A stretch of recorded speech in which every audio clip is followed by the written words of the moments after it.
Welcome to economics academy. I am Anusha Agrawal and आज की video में हम सिंपल एग्रीगेटिव मेथड डिस्कस करेंगे इंडेक्स नंबर का।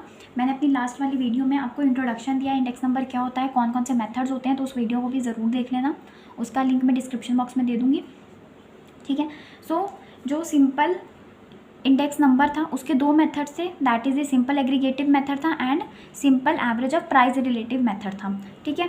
सो ये पहला मेथड है, that is the simple aggregative method. अब सिंपल एग्रीगेटिव मेथड क्या होता है, देखो इसका फॉर्मूला क्या होता है, P01। ये P01 क्या है, price index of current year. ये हम क्या फाइंड आउट कर रहे हैं, price index of the current year, that is P01। Summation of P1, summation of P1 क्या शो कर रहा है, sum of the prices of the commodities in current year. मैंने बताया था आपको लास्ट वीडियो में, जो 1 होता है वो रिप्रेजेंट करता है करंट ईयर, ठीक है, और जो 0 होता है वो रिप्रेजेंट करता है बेस ईयर, ठीक है।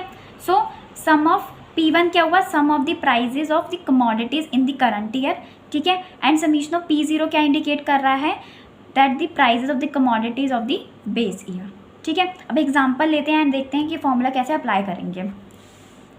ये आपके पास एग्जाम्पल है, कमोडिटी है ABCDE, ठीक है। प्राइजेज हैं 2004 एंड प्राइजेज है 2012। अब ये जो 2004 के प्राइजेज हैं ये क्या है, ये बेस ईयर है, बेस ईयर है। तो बेस ईयर को हम कैसे इंडिकेट करते थे, this is the base year and base year is indicated by P0, ठीक है। और ये करंट ईयर के प्राइजेज हो गए, ठीक है, करंट ईयर प्राइजेज हो गए 2012, तो ये हो जाएगा P1, ठीक है। अब आपके पास P0 आपको गिवन है, P1 गिवन है। फॉर्मूला क्या होता था हमारा, P01 that is summation of P1 bye summation of P0 into में 100, ठीक है। तो अब आप क्या करोगे, इन सब का टोटल कर लो, समीशन ऑफ P0 निकल जाएगा। जब आप इसको टोटल करेंगे आपके पास आ जाएगा 107, ठीक है।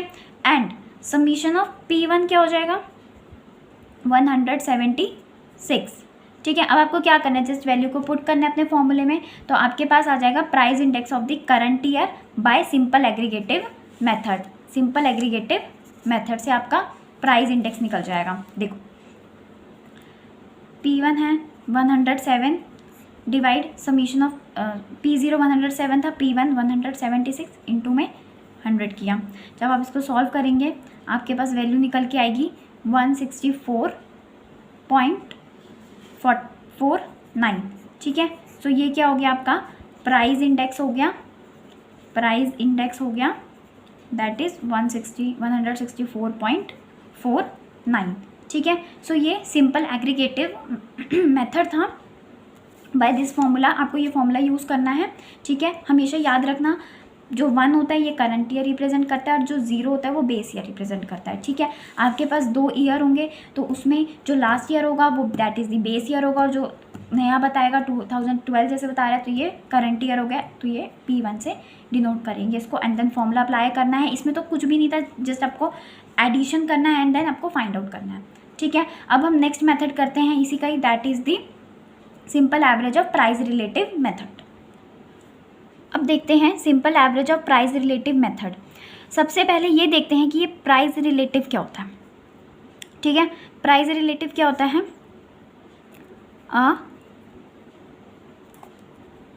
Price relative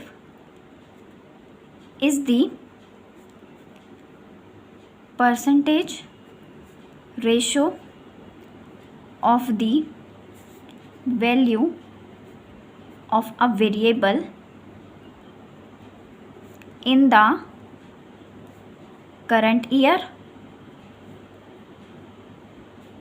to its value in the base year, ठीक है। This is the price relative. क्या होता है, परसेंटेज रेशो बताता है किसका, करंट ईयर वैल्यू का विद बेस ईयर वैल्यू के साथ, ठीक है। इसका फॉर्मूला क्या होगा, price relative, formula of price relative that is P01। Current year price मैंने बताया था आपको, करंट ईयर प्राइस के लिए हम क्या लिखते हैं, P1 लिखते हैं, that is P1 divide by base year price that is P0 into 100, ठीक है।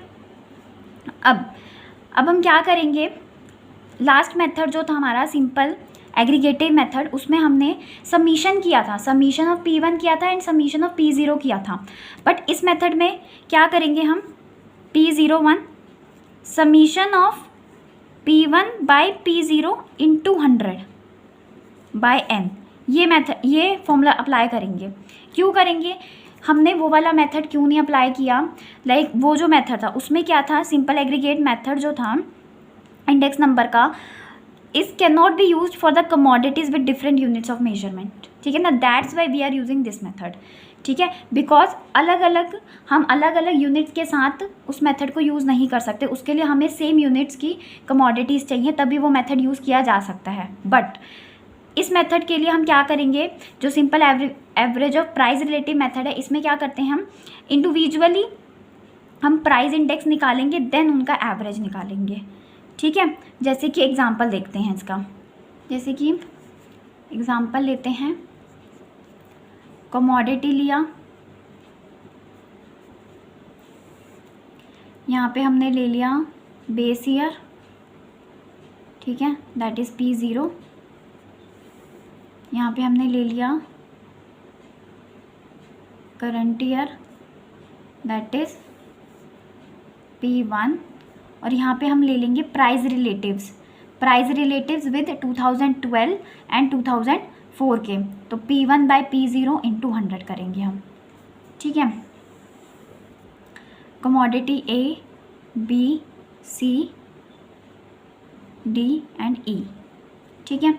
अब P0 हमारे पास गिवन है 100, 8, 2, 200 एंड 1। करंट ईयर प्राइजेज लिए हमने 200, 40, 16, 800 एंड 6, ठीक है। अब हम क्या करते हैं, इंडिविजुअली प्राइस रिलेटिव निकालते हैं एक एक का, दैट इज़ करंट ईयर क्या था, ये 200 था, 200 by 100 into 100, that is 200, 40 by 8 into 100, 500, 16 by 2 into 100, 800, 800 by 200 into 100, ये हो जाएगा 400 and 6 by 1 into 100, that is the 600। तो इसका हम एडिशन करते हैं, summation of P1 bye P0 into 100 कितना आया है हमारे पास, दैट इज़ दी 2500, ठीक है। अब हमें प्राइस इंडेक्स निकालना है, फॉर्मूला रख दो आप, P01 फॉर्मूला क्या था, समीशन किसका चाहिए था, P1 बाई P0 इंटू 100 का डिवाइड बाय n था, ठीक है। तो P1 बाई P0 इंटू ये समीशन कितना आ रहा है, 2500 आ रहा है, ठीक है। और n कितना है, कितनी कमोडिटी है, 1 2 3 4 5, तो n कितना हो गया, 5 हो गया, 5 पुट कर दो, वेरी सिंपल कैलकुलेशन, 500 आ गया। देयरफॉर जो हमारा प्राइस इंडेक्स था, प्राइस इंडेक्स ये कितना आ गया, 500, दिस इज़ योर आंसर। सो ये मेथड हम क्यों अप्लाई करते हैं, बिकॉज जो एग्रीगेटिव मेथड था वो अलग अलग कमोडिटीज़ के साथ हम यूज़ नहीं कर सकते, इसीलिए हमने ये मेथड निकाला। क्यों, क्योंकि इस मेथड में हम इंडिविजुअल कमोडिटी में कितना कितना चेंज आ रहा है वो हम निकाल रहे हैं, ठीक है। उसमें हम टोटल करके फिर चेंज निकाल रहे थे, बट इसमें हम इंडिविजुअल में कितना चेंज आ रहा है वो निकाल के फिर सबका प्लस करके हम एवरेज निकाल रहे हैं, ठीक है। That's why we are using this method. वो वाला मेथड यूज़ नहीं किया जाता, ये वाला मेथड यूज़ किया जाता है, ठीक है। सो सिंपल इंडेक्स नंबर था, उसके दो मेथड थे, simple aggregative method and simple average और प्राइस रिलेटिव मेथड, ये दोनों मेथड डिस्कस हो गए हैं, ठीक है। सो ये वाली वीडियो अच्छे से देख लेना, जो डाउट हो वो कमेंट सेक्शन में आप पूछ सकते हैं, जो भी डाउट होगा, ठीक है गाइस।